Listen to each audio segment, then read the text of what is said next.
Perkumpulan Konsultan Hukum Medis dan Kesehatan PKHMK lahir dengan harapan agar masyarakat teredukasi sengketa medis dan kesehatan bagi pihak rumah sakit, tenaga medis, dan kesehatan dapat berimbang memberikan pelayanan kesehatan bagi pasien, sehingga tercipta penerapan hukum medis dan kesehatan. Sebagai bentuk komitmen dan semangat untuk mewujudkan harapan tersebut, PKHMK juga memberikan edukasi dan advokasi di bidang hukum medis dan kesehatan kepada masyarakat umum maupun kepada penegak hukum dalam bentuk pelatihan konsultan hukum, medis, dan kesehatan.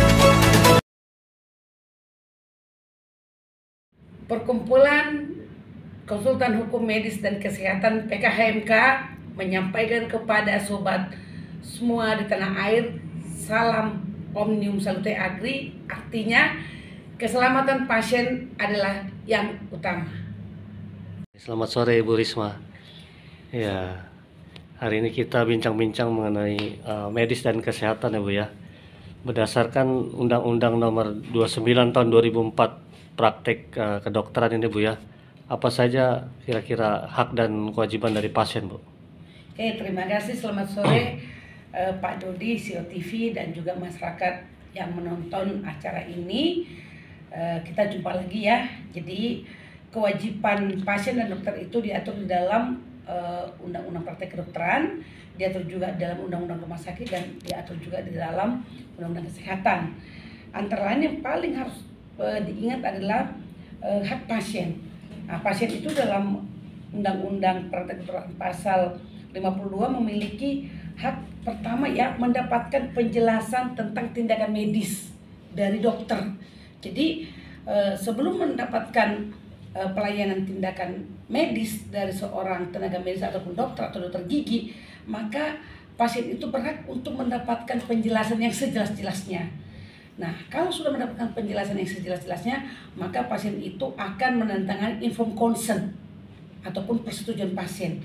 Tanpa persetujuan pasien, maka seorang dokter ataupun dokter gigi tidak diizinkan, tidak berhak untuk melakukan suatu tindakan medis ataupun pelayanan kesehatan. Itu yang pertama. Yang kedua, haknya adalah meminta pendapat dokter lain ataupun second opinion, ya. Yang ketiga, haknya juga mendapatkan pelayanan medis yang sesuai dengan kebutuhan daripada pasien.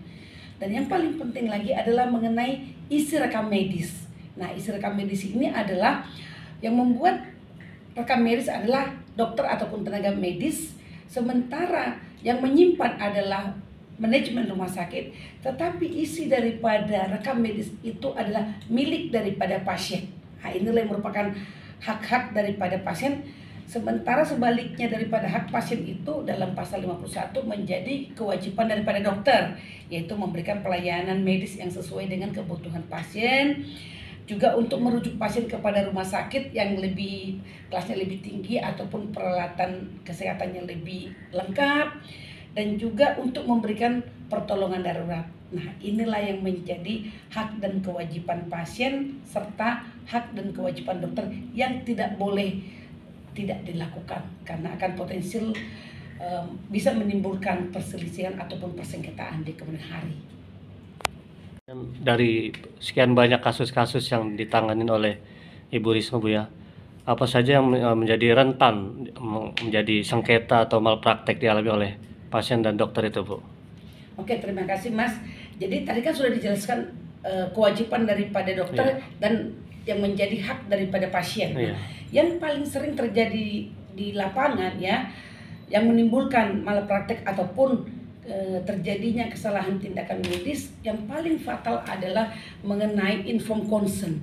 Jadi informed consent itu maksudnya dokter ya selaku pemberi layanan kesehatan ataupun tindakan medis harus memberikan penjelasan yang sejelas-jelasnya tentang penyakit yang akan dilakukan pengobatan atau ditindak, dan efek ataupun resiko atau sejauh mana tindakan medis yang akan dilakukan, ataupun diagnosa penunjang lainnya itu harus dijelaskan sejelas-jelasnya oleh dokter. Nah, ini perlu diingat oleh dokter supaya tidak terjadi kasus malpraktek di kemudian hari.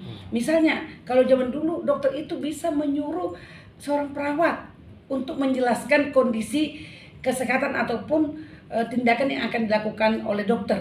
Nah, sekarang kan pengetahuan daripada masyarakat itu semakin meningkat, semakin cerdas. masyarakat sudah tahu apa yang menjadi hak daripada pasien. Jadi informed consent ini seringkali dilupakan oleh rekan-rekan dokter, kurang diisi lengkap, kurang dijelaskan, atau kurang dikomunikasikan. Nah, ini yang seringkali menimbulkan di kemudian hari apabila terjadi ketidakpuasan daripada pasien, maka pasien akan merasa ini sudah terjadi malapraktek ataupun kesalahan tindakan medis. Itu yang paling sering terjadi kami temukan di lapangan. Lalu apa yang dilakukan oleh pasien, Bu, apabila tidak mendapatkan informed consent itu, Bu?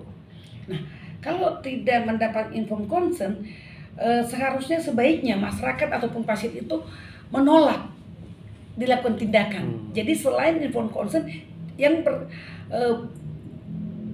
tolak belakang adalah refuse consent atau menolak tindakan.